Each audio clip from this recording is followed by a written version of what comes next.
દેશ વિદેશમાં વસતા મારા બધા જ વાલા મુમુક્ષુઓને મનોહરભાઈના જય ભગવાન, જય શ્રી કૃષ્ણ.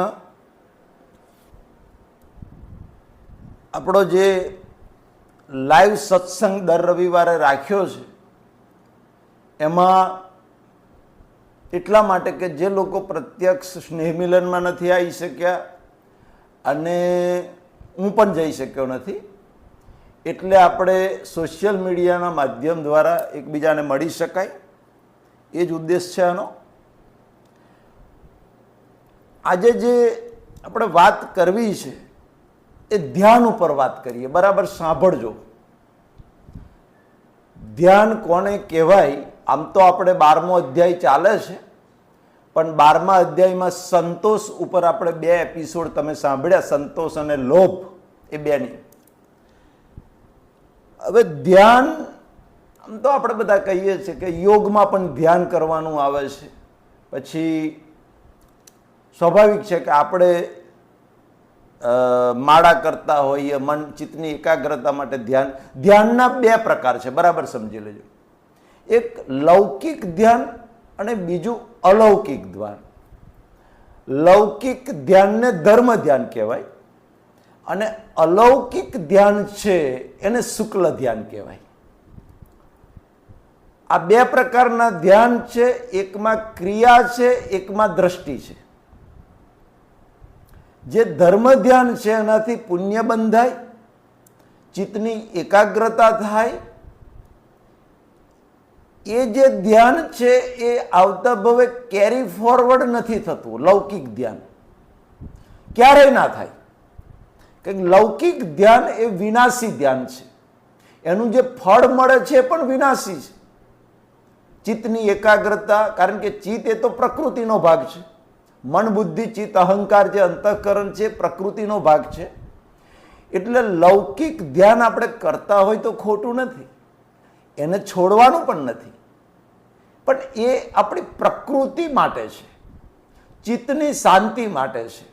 બધા લોકો આ વર્લ્ડની અંદર જેટલા લોકો ધ્યાન કરે છે આંખો બંધ કરીને, સમજી લેજો, આંખો બંધ કરીને જે ધ્યાન થાય છે એ લૌકિક ધ્યાન કહેવાય, ધર્મ ધ્યાન કહેવાય. તો એનો ફાયદો શું, એનું પરિણામ શું, બરાબર સમજી લેજો. એનો ફાયદો આપણને એ થાય કે આપણું ચિત્ત એકાગ્ર થાય, ચિત્તની શુદ્ધિ થાય અને આપણી જે પ્રકૃતિ છે એ પ્રકૃતિમાં એક પોઝિટિવ વિચારો, ધર્મના વિચારો, એ પોઝિટિવ એને એનર્જી મળે.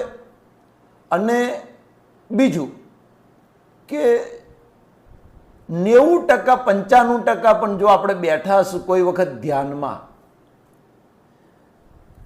ગમે તે આપણા ઈષ્ટદેવનું ધ્યાન કરીએ, મંદિરમાં જઈ અને આપણે મૂર્તિનું ધ્યાન કરીએ, આંખો બંધ કરીને બેસી જઈએ, મહાદેવમાં શિવલિંગ જે છે એનું આપણે ધ્યાન કરીએ છીએ, ત્યાર પછી કોઈ હોમનું ધ્યાન કરે. એ ધ્યાન છે ને એ પ્રકૃતિનો ભાગ છે, જે બંધ આંખો કરી અને એક યોગના ભાગરૂપે આપણે બેસીએ છીએ ચિત્ત એકાગ્રતા માટે. પણ આપણને બધાને અનુભવ છે અને હોય જ કે જ્યારે આપણે લૌકિક ધ્યાન કરીએ છીએ અને ધ્યાનમાં બેસીએ છીએ ત્યારે અમુક વિચારો નથી કરવા, એ વિચારો પણ એની જાતે ઊભા થાય છે, એટલે ધ્યાનમાં ડિસ્ટર્બ થાય છે. અને ટ્રાય કરી જોજો, કોઈ દિવસ ના બેઠા હોય તો વધારે નહીં, અડધો કલાક કોઈ પણ મંદિરમાં આપણે જે ભગવાનને માનતા હોય, માતાજીને માનતા હોય, એમનો ફોટો કે મૂર્તિ આગળ આપણે આંખો બંધ કરીને બેસવાનું ધ્યાન કરવા માટે. તો આપણને ખબર પડશે કે મનમાંથી જે વિચારો ઊભા થાય છે એ ધ્યાનમાં બેઠા પછી પણ એ વિચારો કોન્સ્ટન્ટ અંદર ચાલુ હોય છે. નથી વિચારો કરવા છતાંય વિચારો થાય છે. એ ઇટસેલ્ફ પ્રૂફ કરે છે, સાબિત કરે છે કે મન એ 100% પરિણામ છે, જેના પર કોઈ પણ મનુષ્યનો કંટ્રોલ નથી. મન ઉપર કારણ કે મન એ પરિણામ છે, એટલે જે વિચારો માથે મારે નથી કરવા એવા વિચારો પણ અંદર ઊભા થઈ જાય છે. એ જ પ્રૂફ કરે છે કે મન એ પરિણામ છે, મનની ઉપર કંટ્રોલ નથી આપણો. એટલે જ્યારે બંધ આંખો કરી આપણે ઈષ્ટદેવનું કે ગમે એનું ધર્મ ધ્યાન કરી શકાય, પણ ધર્મ ધ્યાનનું પરિણામ શું? તો કે ધર્મ ધ્યાનનું પરિણામ પુણ્ય બંધાય. હવે કુદરતનો કાનૂન સાંભળજો બરાબર, લો ઓફ નેચર. ધર્મ ધ્યાનનું જે પુણ્ય બંધાય છે એ પુણ્ય ભૌતિક સુખો અને સંસારલક્ષી છે. એનું જે પુણ્ય બંધાય એ પુણ્ય સંસાર માટેનું પુણ્ય હોય. સંસારિક પુણ્ય એટલે સંસારના ભૌતિક સુખો અને એ બધું મળે આપણને, ગાડી, બંગલા, મોટર, આ બધું જેવું ટેન્ડર ભરીએ એ પ્રમાણે મળે. પણ અલૌકિક ધ્યાન છે એ ઉઘાડી આંખનું ધ્યાન છે, અને એ ધ્યાન ગીતામાં ભગવાને કહ્યું છે. અને એ ધ્યાન આવતા ભવે કેરી ફોરવર્ડ થાય આપણી સાથે. કેમ થાય એ પણ સમજી લેજો. અલૌકિક ધ્યાન એ એનું બીજું નામ છે શુક્લ ધ્યાન. શુક્લ ધ્યાન એટલે આત્માનું ધ્યાન. હવે તમે કહેશો કે મનોહરભાઈ આત્મા તો આપણે જોયો નથી. વાત એ સાચી. કૃષ્ણ ભગવાનની મૂર્તિ જોઈ છે આપણે, મહાકાળીની મૂર્તિ જોઈ છે, સ્વામિનારાયણ ભગવાનની મૂર્તિ જોઈ છે, રામ ભગવાનની મૂર્તિ જોઈ છે. આ તો આપણે જોઈ છે આપણી ચામડાની આંખોથી. અને એ મૂર્તિઓ જોઈ છે એટલે આંખો બંધ કરીએ એટલે મૂર્તિ અંદર આવે ને એનું ધ્યાન કરી શકીએ. 100% વાત સાચી.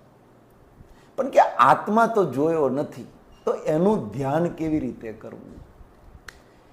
ખાસ સમજો, ચામડાની આંખોથી ક્યારેય આત્મા જોઈ શકાય નહીં. ચામડાની આંખો એ પ્રકૃતિનો ભાગ છે. પ્રકૃતિને જ જોઈ શકે. એ આત્માનું ધ્યાન ક્યારેય આ પ્રકૃતિ ના કરી શકે. કોઈની પણ પ્રકૃતિ એ આત્માનું ધ્યાન ના કરી શકે. તો કઈ રીતે આ ધ્યાન કરવું? શુક્લ ધ્યાન, આત્મ ધ્યાન. અને ખાસ સમજી લેજો સાહેબ, આ બ્રહ્માંડની અંદર પ્રકૃતિમાં પરમાત્માને જોવા, આત્માનું ધ્યાન કરવું, એ ધ્યાનથી આ બ્રહ્માંડમાં મોટું ધ્યાન એકેય છે જ નહીં. સૌથી મોટામાં મોટું ધ્યાન એ શુક્લ ધ્યાન, અલૌકિક ધ્યાન, આત્માનું ધ્યાન. હવે કઈ રીતે ધ્યાન કરવાનું? બે રીતે થઈ શકે.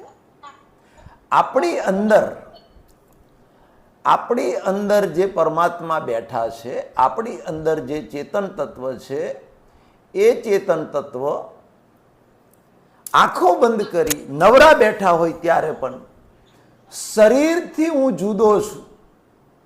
હું પોતે શરીર નથી. હું પોતે શરીરથી જુદો એવો ચૈતન્ય સ્વરૂપ આત્મા છું કે એક દિવસ મારે આ ઘર છોડીને મારે નીકળી જવાનું છે. એ હું છું. આ શરીરથી જુદો, જેના પર હુંનું આરોપણ કરીએ છીએ કે હું, અત્યાર સુધી આપણે બધા માનતા હતા કે હું જ મનહરભાઈ છું, હું જ મનહરભાઈ છું.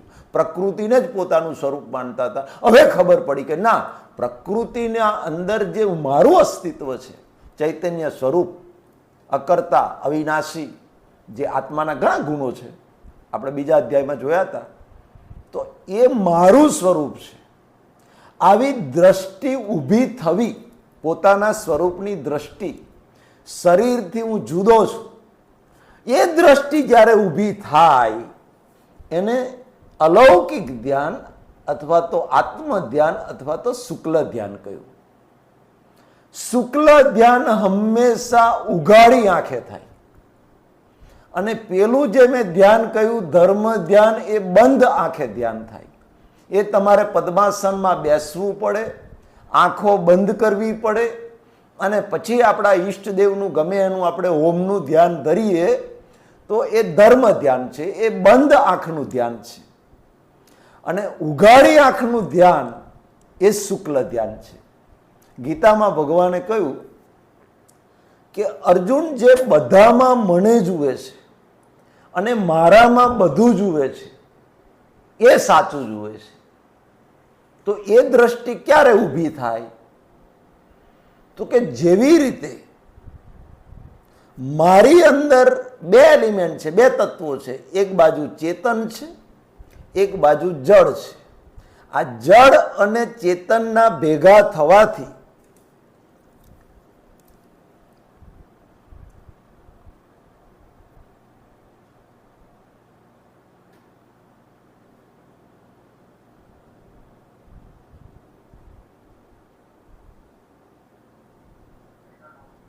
હા થઈ ગયું, હા ના થઈ ગયું. એટલે જળ અને ચેતન આ બે તત્વોના ભેગા થવાથી મનહરભાઈનું પૂતળું ઊભું થઈ ગયું.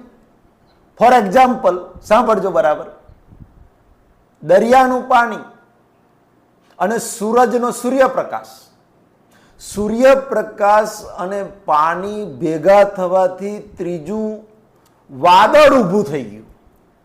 એ બે એના સામીપ્ય ભાવને લીધે ત્રીજું વાદળ ઊભું થઈ ગયું. એમ જળ અને ચેતન એ બેના ભેગા થવાથી ત્રીજું જે પૂતળું ઊભું થયું એને મનહરભાઈ નામ આપ્યું. આ સમાજે અજ્ઞાન દશામાં આપણે એવું સમજતા હતા કે હું જ મનહરભાઈ છું. ગીતામાં ભગવાને પણ કહ્યું કે ના અર્જુન, તું, હું અને આ બધા રાજાઓ એ આત્મ સ્વરૂપ છીએ, નહીં કે આ પ્રકૃતિ સ્વરૂપ. અને આત્મા અનંતકાળથી હતો, છે, અનંતકાળ સુધી રહેશે. નો બિગિનિંગ નો એન્ડ. એની કોઈ બિગિનિંગ નથી, એનો કોઈ એન્ડ નથી.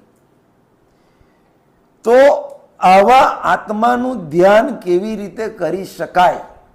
કારણ કે ભગવદ્ ગીતામાં ભગવાન કહે છે કે ભાઈ આત્મા તો અકલ્પનીય છે, વર્ણનીય છે, વર્ણનમાં આવે એવો, શબ્દોમાં આવે એવો નથી, ચિંતનમાં આવે એવો નથી.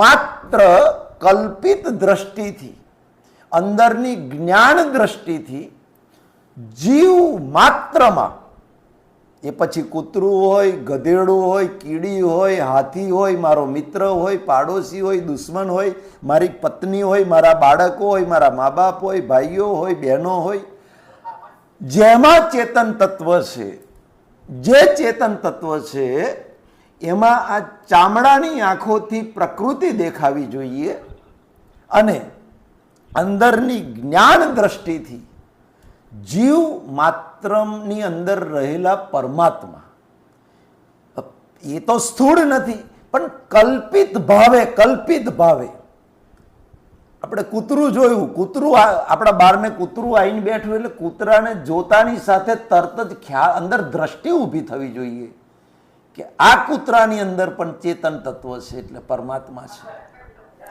પત્નીને જોયા પછી આપણે પત્નીને જોઈએ તો પત્નીને જોયા પછી પણ અંદર ઊભું થવું જોઈએ કે ના, એ વ્યવહારથી જે છે એ વ્યવહારથી મારી પત્ની છે, પત્ની પ્રકૃતિ સ્વરૂપે મારી પત્ની છે, એટલે મારી પ્રકૃતિની આંખો પત્નીને જોવે, પ્રકૃતિને નિહાળે અને અંદરની જ્ઞાન દ્રષ્ટિ એ પત્નીમાં રહેલા પરમાત્માને નિહાળે. આ જે ધ્યાન છે એ ઊંઘાડી આંખનું ધ્યાન છે. એના માટે પલાટી વાળીને બેસવાની જરૂર નથી, આંખો બંધ કરવાની જરૂર નથી. હરતા ફરતા, નોકરી ધંધો કરતા, બહેનો રસોઈ કરતા આ જે શુક્લ ધ્યાન છે, અને હું ગેરંટીથી કહું આનાથી ઉપરનું ધ્યાન આ બ્રહ્માંડમાં છે જ નહીં, ન ભૂતો ન ભવિષ્યતિ. 3 પ્રકારના બીજા ધ્યાન છે, આનાથી નીચા ધ્યાન છે: ધર્મ ધ્યાન, આર્ત ધ્યાન અને રૌદ્ર ધ્યાન. એ લો કેટેગરીના ધ્યાન છે, લો કેટેગરી.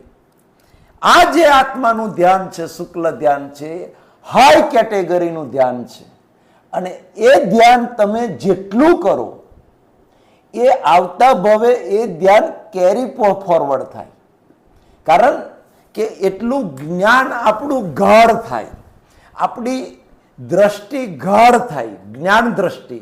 અને જ્ઞાન દ્રષ્ટિ જેટલી ગાઢ થાય, જેટલી ડેવલપ થાય, જેટલી એની સ્ટ્રેન્થ મજબૂત બને, એટલે ગાઢ કહું છું હું, સ્ટ્રેન્થમાં ખબર ના પડે તો, એક જેટલી દ્રષ્ટિ આપણે જેટલે જોતા જઈશું ને, જેટલું આ ધ્યાન કરશું ને, એટલી જ્ઞાન દ્રષ્ટિ ગાઢ થશે. અને એ જ દ્રષ્ટિ આવતા ભવે કેરી ફોરવર્ડ થાય. આવતા ભવે આ જે દ્રષ્ટિ છે ઉદયમાં આવશે, પરિણામમાં આવશે. પછી શુક્લ ધ્યાન રાખવું ના પડે, એની જાતે રહે. પછી કૂતરાને જોતાની સાથે જ અંદર ચેતન તત્વ આપણને દેખાઈ જાય, અંદરના પરમાત્મા દેખાય. એટલે કદાચ ગીતાની અંદર કૃષ્ણ ભગવાન ફરી પણ એક જગ્યાએ બોલ્યા છે કે અર્જુન, ગાય, હાથી, બ્રાહ્મણ, કૂતરું અને ચાંડાલ, આ બધામાં જેની સમદ્રષ્ટિ છે એને હું સંભાવ કહું છું.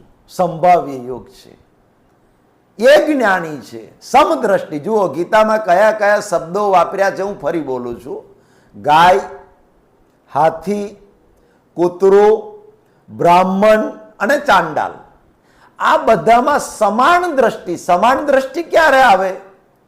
પ્રકૃતિ આપણે જોઈશું તો સમાન દ્રષ્ટિ નહીં આવે. કારણ કે પ્રકૃતિમાં એકને બ્રાહ્મણની પ્રકૃતિ છે, એક પાપી ચાંડાલની પ્રકૃતિ છે, એક કૂતરાની છે, એક હાથીની છે. એટલે બહારની લૌકિક દ્રષ્ટિથી જોશો તો પ્રકૃતિ અલગ અલગ દેખાશે, પ્રકૃતિ જોશો તો ભેદ દેખાશે. ભગવાન કે બધામાં સમાન દ્રષ્ટિ. સમાન દ્રષ્ટિ ક્યારે થાય?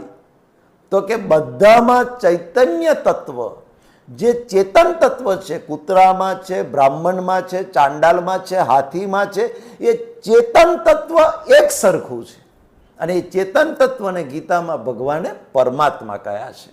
આત્મા એ જ પરમાત્મા. 13મા અધ્યાયનો 23મો શ્લોક.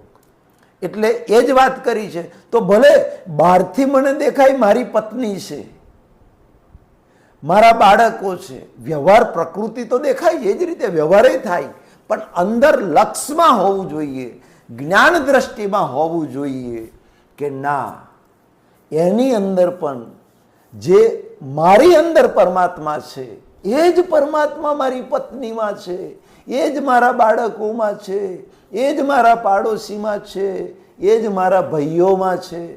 આ ધીમે ધીમે અભ્યાસ કરશું આપણે. બહાર નીકળો, જેને જુઓ, દિવસમાં આખો દિવસ જેને દેખાય, બેંકમાં પૈસા ઉપાડવા ગયા અને કેશિયરને સ્લીપ ભરીને આપી, તો કેશિયરમાં પણ પરમાત્મા દેખાવા જોઈએ. કારણ કે કેશિયર એ માણસ છે, એમાં ચેતન તત્વ છે.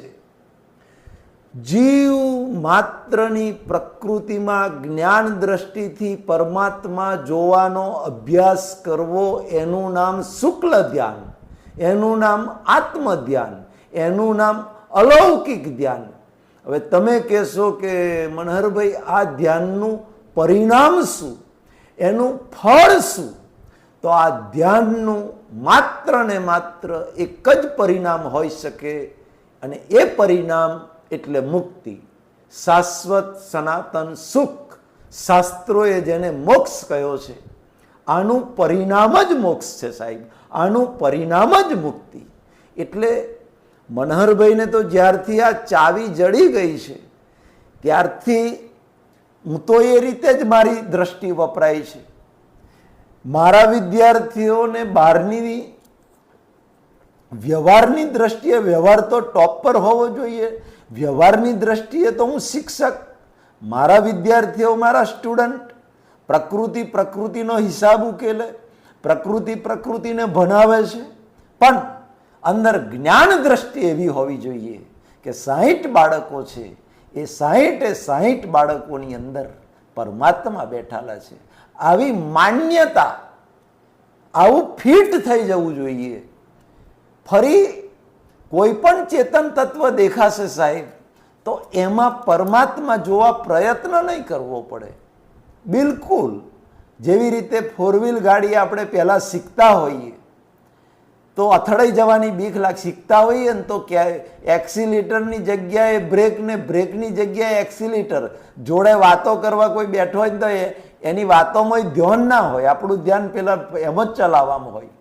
પણ 6 મહિના 12 મહિના ડ્રાઇવિંગ શીખી ગયા આપણે, અને પછી તો યાર એની જાતે, પછી તો તમારે જોડે ભાઈબંધ બેઠા હોય, વાતો કરતા હોય, 1 કલાકની વાતો થતી હોય, છતાંય ગાડી એના ટાઈમે બ્રેકના સમયે બ્રેક લાગી જાય, એક્સિલેટરના જગ્યાએ એક્સિલેટર, ટર્ન મારવાનો એની જગ્યાએ ટર્ન વાગી જાય, બસ પછી તો સહજ થઈ જાય. એવી રીતે ધીમે ધીમે ધીમે ધીમે આ સહજ થઈ જશે. સહજ તમને સાહેબ હું ગેરંટી આલું, આ જ્ઞાન દ્રષ્ટિમાં એટલી તાકાત છે કે કાલે ઉઠીને જે તમે જેને દુશ્મન માનતા હતા એ દુશ્મનમાં પણ તમને પરમાત્મા દેખાવા લાગશે, એમાં પણ ચૈતન્ય તત્વ દેખાવા લાગશે. આ પાવર છે, આ જ્ઞાન દ્રષ્ટિ છે. અને જે દ્રષ્ટિ 5260 વર્ષ પહેલા કૃષ્ણ ભગવાનને અર્જુનને આપેલી એ જ ડિટ્ટો ઝેરોક્સ કોપી, એ જ દ્રષ્ટિ અત્યારે મનહરભાઈના નિમિત્તે કહેવાઈ રહી છે કે આ જ દ્રષ્ટિ, આ જ અભ્યાસ, આ જ કરો. જીવ માત્ર કીડી 100 ગ્રામ લોટ લઈને આપણે ગયા કીડીનું કીડિયારું પૂરવા. બહુ સરળ છે યાર, બહુ સરળ છે. હું તો બધાને કહું છું યાર, ચા મેળવી છે ને, હવે તો ચા બનાવી હોય ને એ કાઠું, કારણ કે ગેસ જોઈએ, ચા જોઈએ ને ઉકાળવી પડે, મસાલો જોઈએ, ફુદીનો જોઈએ, ચા મોરસ બધું જોઈએ. એટલી કડાકૂટ કરો તારે 1 પવાલું ચા પીવા મળે. અહીં તો કશુંય નહીં કરવાનું યાર, ખાલી અંદરની દ્રષ્ટિ જ ઊભી કરવાની છે. માત્ર ને માત્ર જ્ઞાન દ્રષ્ટિ ઊભી કરો. 100 ગ્રામ લોટ લઈને કીડિયારું પૂરવા આપણે ગયા, તો કીડિયારું પૂરતા પૂરતા ત્યાં કીડીઓ હોય, હજારો કીડીઓ, તો એ કીડીઓમાં ચેતન તત્વ છે એવું માનવામાં આપણને વાંધો ખરો? હું એમ કહું છું, આપણો 1 રૂપિયો વપરાય ખરો? આપણું કશું ગહાઈ જાય ખરું? હું એમ બધાને એ કહું છું કે કીડીમાં પણ પરમાત્માને જોવામાં આપણું શું બગડે છે, આપણું શું ગહાય છે, આપણો નથી એક્સ્ટ્રા ટાઈમ વપરાતો. હું અહીંયાથી સ્કૂલે જવા નીકળું અને સ્કૂલે જવા નીકળતો હોય ને રસ્તામાં મને 4-5 વ્યક્તિ સામે મળ્યા, તો એમાં પરમાત્માની દ્રષ્ટિ જોવામાં મને વાંધો શું? કૂતરું મળ્યું, ભૂંડ મળ્યું, ગધેડું મળ્યું, તો વ્યવહારથી મને ગધેડું દેખાય, ભૂંડ દેખાય, કૂતરું દેખાય, પણ જ્ઞાન ચક્ષુ, અંદરના જ્ઞાન દ્રષ્ટિ, જે જ્ઞાન ચક્ષુ કૃષ્ણ ભગવાને અર્જુનને આપેલા, એ જ જ્ઞાન ચક્ષુ, એ જ જ્ઞાન દ્રષ્ટિની વાત કરું છું. એ જ્ઞાન દ્રષ્ટિથી કૂતરા, ગધેડાને, ભૂંડમાં ચેતન તત્વ, ચૈતન્ય સ્વરૂપ પરમાત્માને દેખવામાં, માનવામાં આપણને વાંધો શું? અને જે ખરેખર છે, કૂતરામાં એ જ પરમાત્મા છે, ગધેડામાં એ જ પરમાત્મા છે, એ જ ચૈતન્ય, એ જ આત્મ તત્વ જેને આપણે કહીએ છીએ, એ જ અક્ષર સ્વરૂપ જેને આપણે કહીએ છીએ, એ કૂતરા, ગધેડાના, ભૂંડમાં, અને જે છે જ 100%, એમાં છે જ, અને છે જ એને માનવામાં આપણને વાંધો શું?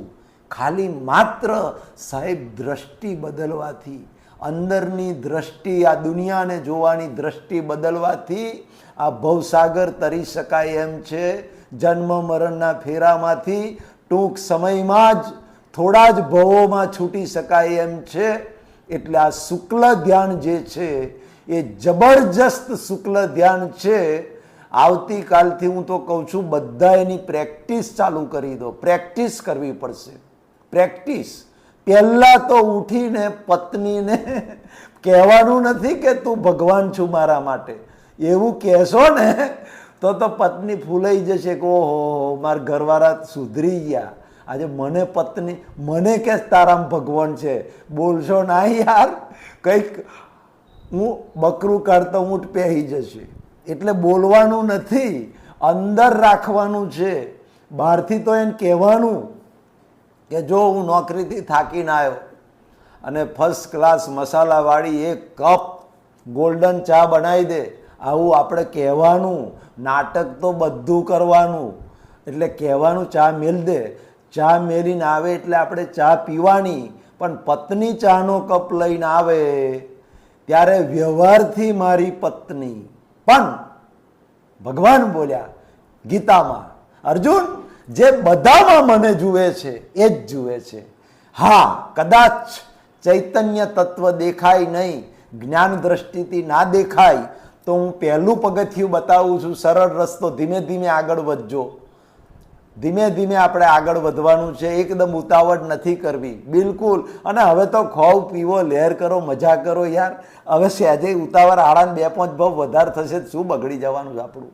હું તો ના જ કહું છું ઉતાવળ. મનહરભાઈ તો બિલકુલ ઉતાવળ જ નહીં યાર. 2-5 ભાવ 6 વધારે થતા કશો વાંધો નથી. પણ બસ બધાને લઈને જવું છે જોડે, બધાને જેટલા જેટલા જેટલા જોડાઈએ બધાને. એટલે ભાવ આવો છે મારો. એટલે પત્ની જે છે એને જુઓ.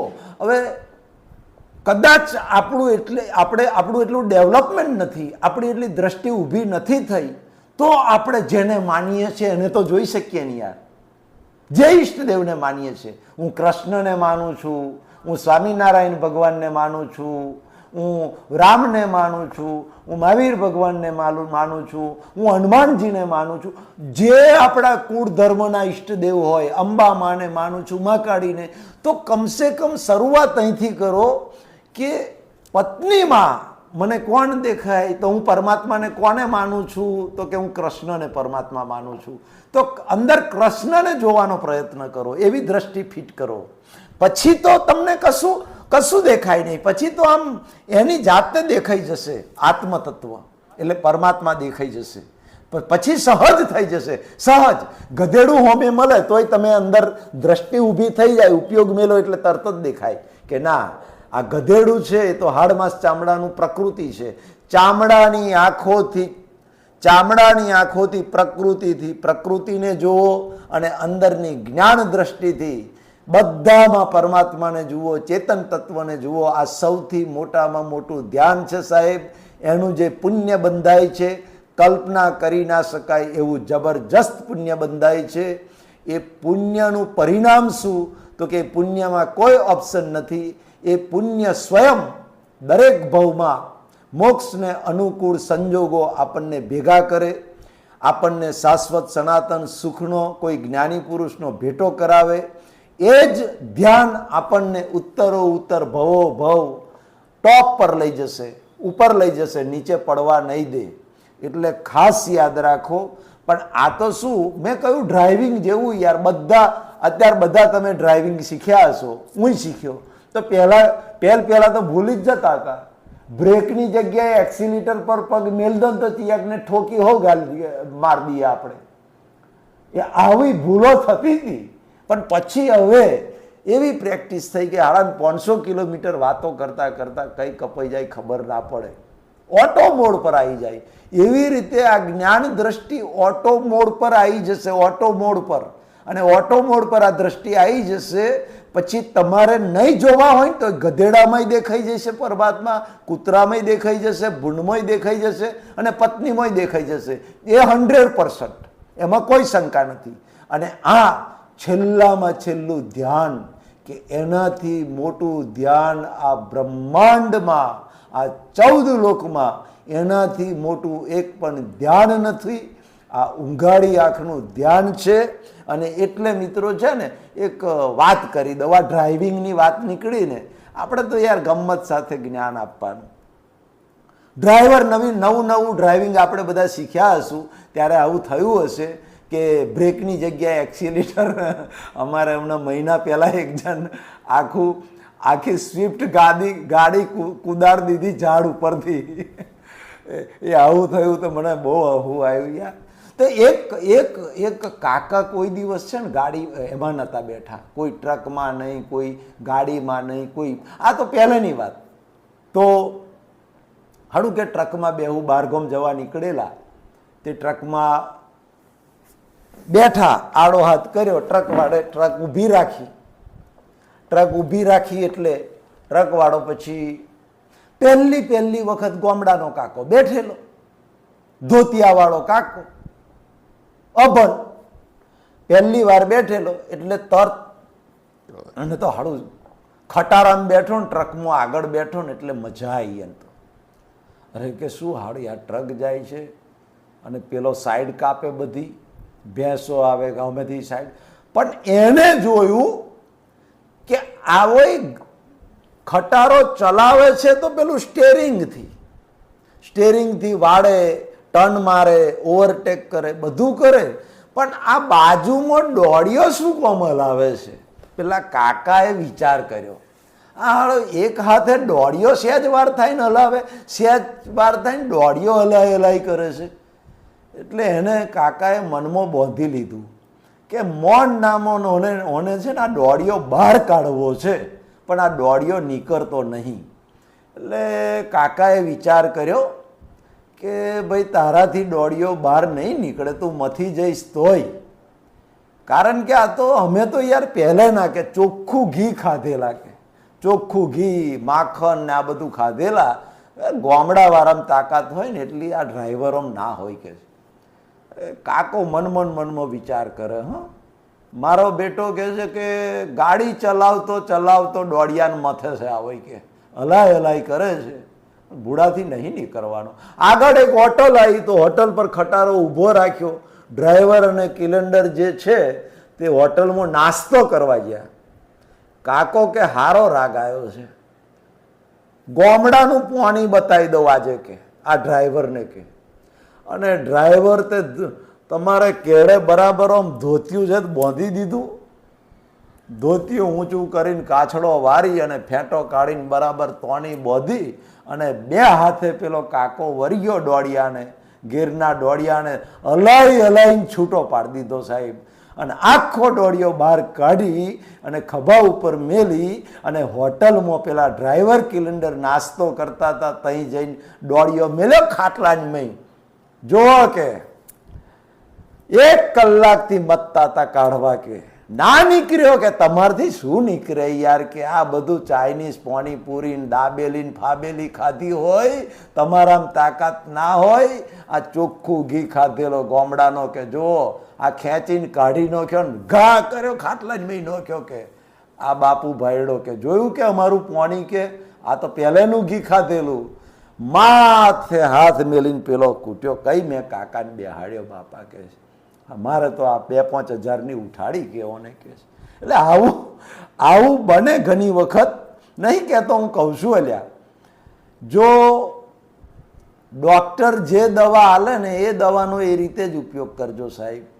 કૃષ્ણ ભગવાને જે દવા આપી છે ભગવદ્ ગીતામાં, એ દવા જેમ આપી છે, ડૉક્ટર બીમારી હોય તો એમ કે જો આ ગોળી 3 ટાઈમ લેવાની, આ ભૂખ્યા પેટે, આ જમ્યા પછી, આ દવા ચોપડવાની, આ દવા પીવાની, એવું બધું લખીને આલે આખું. અને ઘેર આવીને એક્ઝેક્ટ એને ફોલો કરીએ તો જ આપણી બીમારી દર્દ મટે. કૃષ્ણ ભગવાને 18 અધ્યાયના 700 શ્લોકમાં જે દવા આપી છે, જે જડીબુટ્ટી આપી છે, એક્ઝેક્ટ ડિટ્ટો જે રીતે આપી અર્જુનને, એ જ રીતે જો હું તમે ફોલો કરશું તો 1000% એનું પરિણામ મળશે. પણ જે જડીબુટ્ટી અર્જુનને આપી છે, જે 700 શ્લોકનું જ્ઞાન આપ્યું છે, એને આઘું પાછું કર્યા વગર એ સડસડાટ જો એ દવા પી જવામાં આવે તો અર્જુન જેવી પરિસ્થિતિ મારીને તમારી બધાની થઈને ઊભી રહે, એમાં કોઈ શંકાને સ્થાન નથી. પણ આ તો યાર 5260 વર્ષથી મેં જોયું, હવે મને ખબર પડે છે કે કૃષ્ણ ભગવાને જે દવા ચોપડવા આલી એ બધા પી જાય યાર. અને પીવાની કહેલી, કૃષ્ણ ભગવાને કહ્યું કે આ દવા પીવાની છે, તો આ બધોએ છે તે ચોપડી દીધી શરીર ઉપર.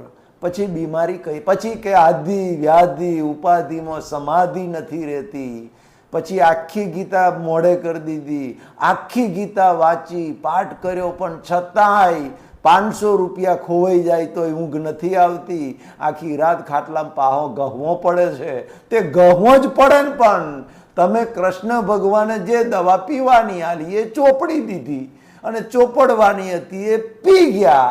5260 વર્ષથી આ જ કર્યું છે સાહેબ, એટલે એનું પરિણામ નથી મળતું, એટલે ભવરોગની બીમારી, આ રોગ નથી જતો.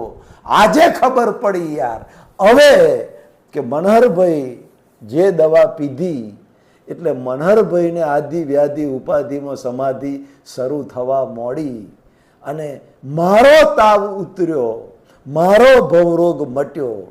હવે બધાનો મટવો જોઈએ. હવે મારા પર બધાના ફોન આવે છે, મનહરભાઈ 10 મહિનાથી હોંભરીએ છે, હવે કોઈનો દ્વેષ નથી થતો, હવે જઈ ચાડી ચુગલી થતી હોય તો બેહવાનું નહીં થતું, હવે કોઈના પ્રત્યે માન મોટાઈ મળે એવું નથી રહ્યું અંદર. બસ આ જ જ્ઞાનનું પરિણામ. તો સમજવાનું કે એક્ઝેક્ટ આપણે દવા લીધી છે, પીવાની દવા પીધી છે અને ચોપડવાની ચોપડી છે, એટલે આપણું દર્દ મટવાનું છે અને એ મટવાની શરૂઆત થઈ ગઈ છે સાહેબ. એટલે સહેજે ચિંતા કરવા જેવી નથી.